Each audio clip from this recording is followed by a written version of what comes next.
Hey guys, my name is Cassidy and you're watching That Spooky Lifestyle, where we bring the ooky, the spooky, the creepy and the crawly into our everyday lives. We're not going to be doing a normal get ready with me video where I talk about something spooky and finish my makeup. Today we're going to be going over some different tools and techniques that you can use for divination.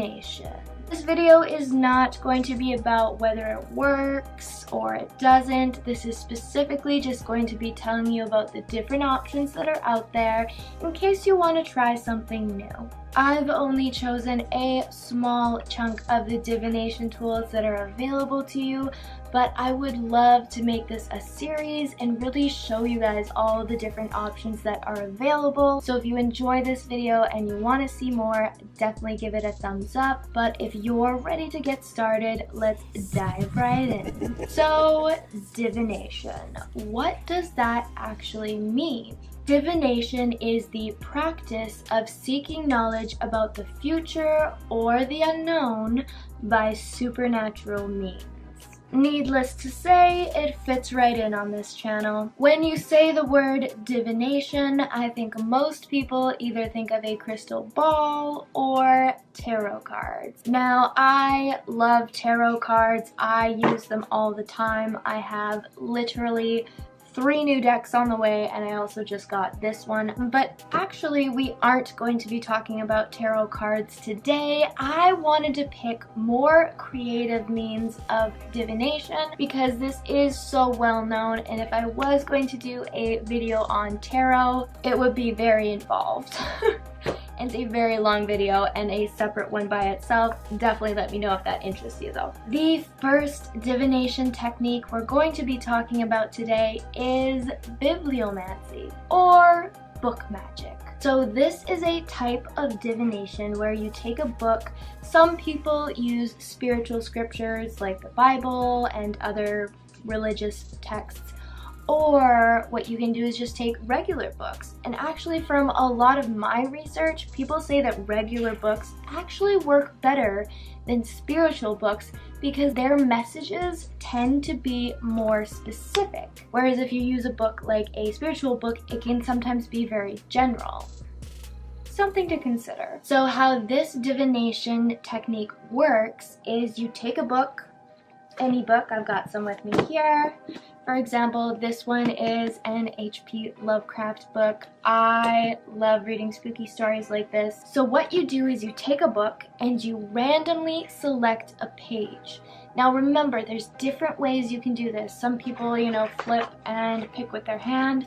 Some people actually use a tool, like I've got a little makeup brush here. You could use a pen, or if you have a wand, some people have crystal wands.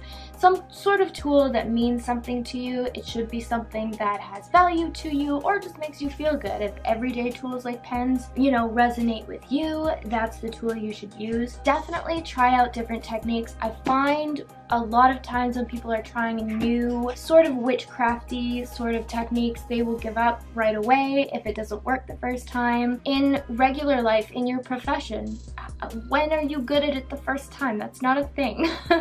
So definitely try out different ways and find what just feels right for you, because that's what this is all about. Anyways, you would randomly select a page. Let's just go.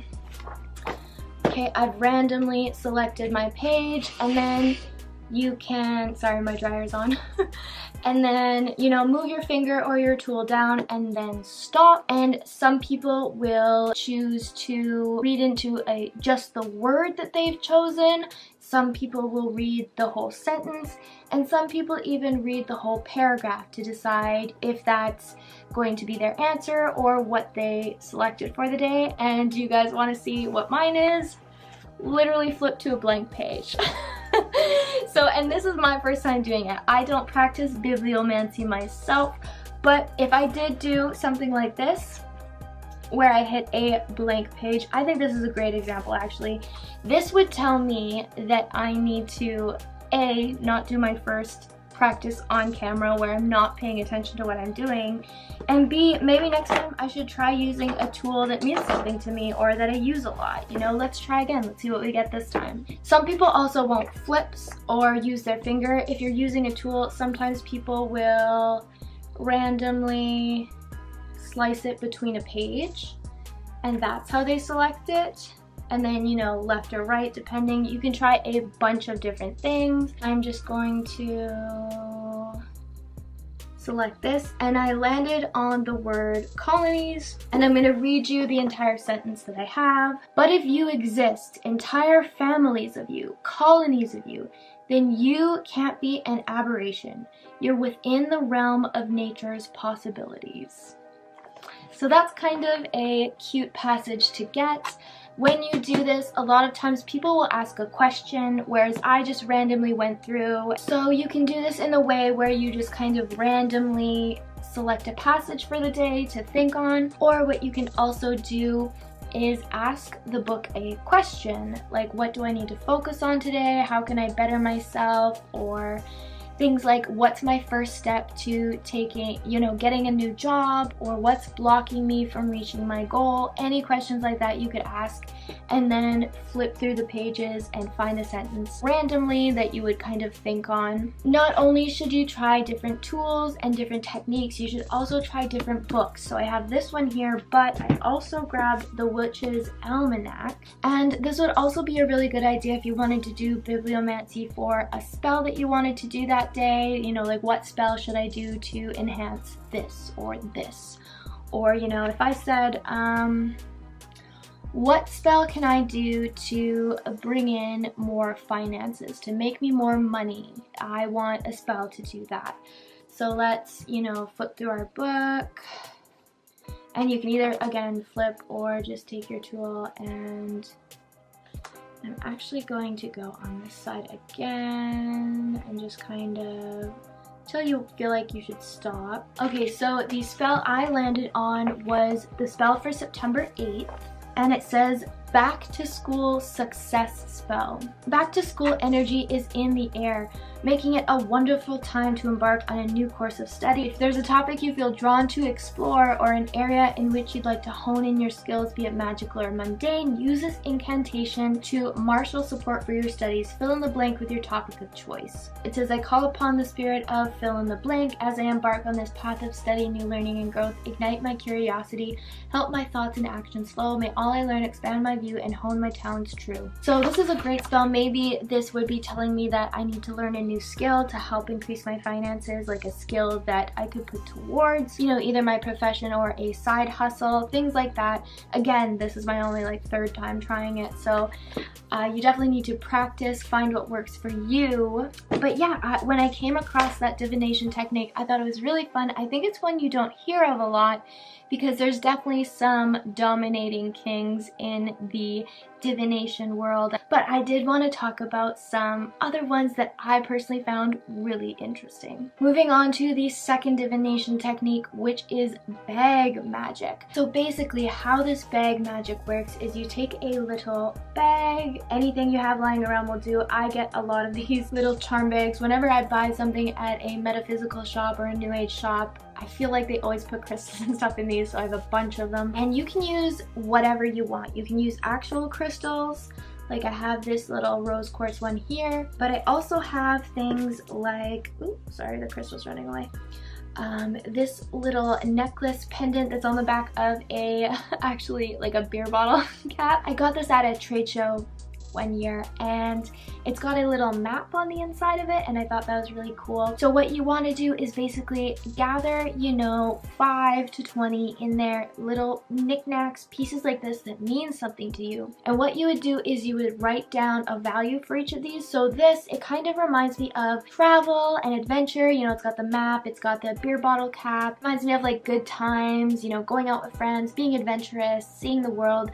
That's what this would stand for to me. so that's the adventure aspect part of my life is what is represented by this. Rose quartz, no surprise here, a light pink color, super round and soft. I would consider this to be like the love life, my love life. It doesn't always have to be romantic, it can also be your friends that you love, your family that you love. Don't forget that. I think people get tunnel vision with things like that. I have my pendulum here that I got from one of my sisters, so I could have multiple meanings for this, but make sure to clarify what your meaning is before you start the bag magic.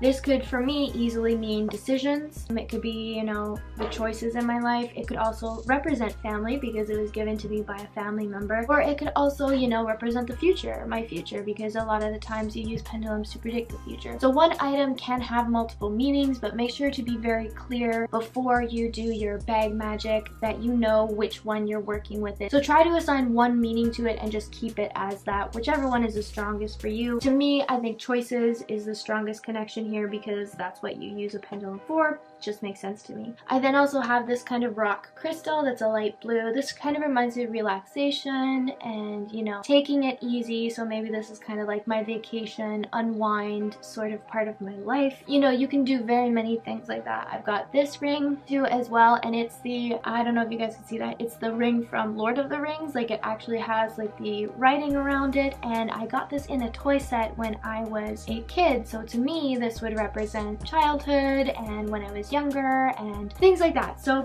you know, and you really want to make sure you have a very broad range, because when you're trying to predict a situation or predict the future and the unknown, you want to make sure you're kind of hitting everything you need to hear, right? Like, out of all this, what if I need to hear something about, maybe I'm being egotistical and I don't have anything in here that talks about my confidence or how I hold myself, or, you know, so I would actually look to divination, other divination tools, and just even yourself. Maybe you want to do bag magic on just all your different emotions that you have. Maybe you want to do it on your different life choices. Really just depends. You can customize it to what you want, which is what's really nice. You're gonna want to put all of your little trinkets in your bag, and then there's multiple things you can do. Some people will ask a question and then pull something out. What they need to pull out is kind of the answer to their question. What else you can do though is basically shake, shake, shake, and then dump it all out on a spread in front of you. And then you really need to analyze like what symbols are together. You know, when I do it, if I have,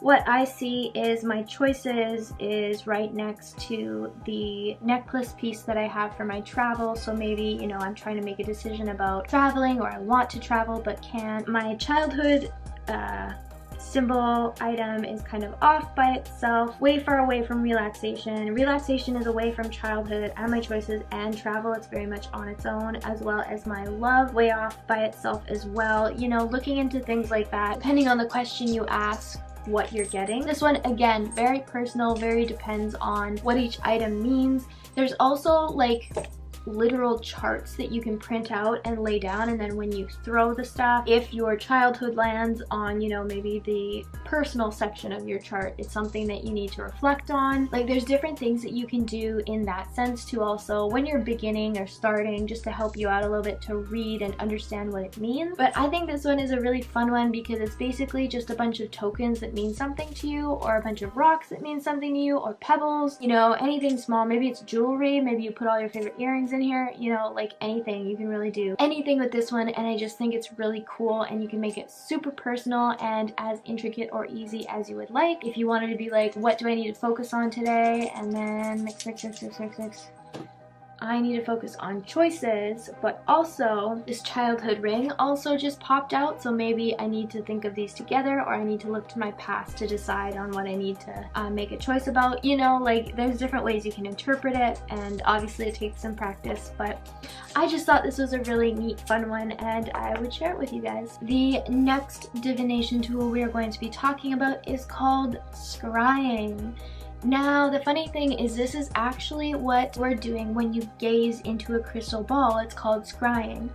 Now, I know the crystal ball is the most popular method of scrying, but it is not the only tool you can use to scry. What scrying is basically staring into something and getting into a meditative state to the point where you're not really paying attention to the physical world around you. You're just, eyes are open, but like your mind is somewhere else. And it's supposed to ignite visions is the point of it. It's supposed to help you kind of see, you know, visions on either what you're asking questions about, or you're supposed to just not ask any questions and just let the vision come to you and then kind of ponder what that could mean. So again, lots of people do use crystal balls, and crystal balls come in all sorts of different kinds of crystals. So you can get just a clear crystal ball, but there's black obsidian crystal balls, there's smoky quartz crystal balls, there's a bunch of different kinds, so it really depends on your personal preference. But what I find most interesting is actually scrying into daily items. A lot of people also scry into fire and the flames, and they try and kind of go into a trance state looking at the different flames that are happening. People scry with smoke, again same thing, just kind of looking at the different shapes that are happening. People scry into full moon water bowls, so they'll fill a bowl up with water, usually a dark bowl, and then they'll stand outside in the moonlight and scry into the water. People use obsidian mirrors to scry in, which is basically a black mirror. A lot of time people will dim the lights and look into obsidian mirrors with candles around them, because the candles kind of create that dancing light, again just to help you go into that meditative state. Last but not least, my favorite scrying technique is actually coffee and creamer. So a lot of people will, while they're, you know, waking up in the morning, they'll make their coffee, they'll pour the creamer into it, and then look at the different shapes that are being made, seeing if there's anything they need to focus on during their day, things like that. So half of it is kind of getting those visions going into meditative states, and then the other half is really just seeing what kind of shape and messages you're getting. So I really like scrying because that's such an easy thing that you can do, and there's so many different scrying like techniques that you can do. I highly suggest for all of these divination techniques that if you really want to try it out, definitely do your own research, because I'm literally doing the skim top of what you can do with these. I'm really just giving you guys some ideas, but if you want to actually try it out, there's like a whole iceberg underneath of what I'm saying that I think you would find really interesting. Those are all the divination techniques I have for you today. If you enjoyed this video, definitely give it a like, subscribe to my channel so you don't lose me in the social media void. Follow me on Instagram if you like witchy content. I do a lot of that over there. Follow me on Facebook if you enjoy Halloween memes. Thank you guys so much for hanging out with me today, and I will see you in my next video.